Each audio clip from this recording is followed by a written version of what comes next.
Bilarmidingiz, homilador ayol uchun har kecha 8-9 soat sifatli uyqu bu shunchaki dam emas, balki bo'lajak ona va chaqaloq salomatligining asosidir.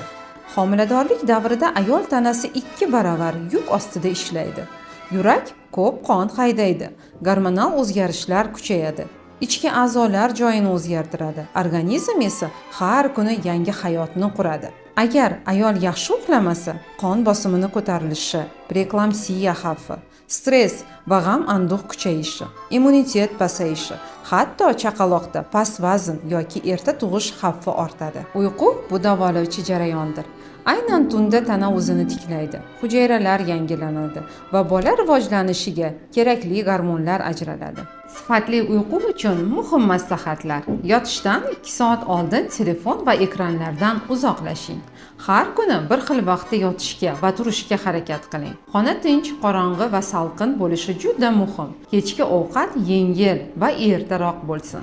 Chap yonboshda yotish bachadon va chaqaloq qon aylanishi uchun eng foydali holatdir. Unutmang, dam olgan ona sog'lom bolaning izidir. Uyquni ustuvor qilish sizning ham, farzandingizning ham kelajagiga g'amxo'rlikdir.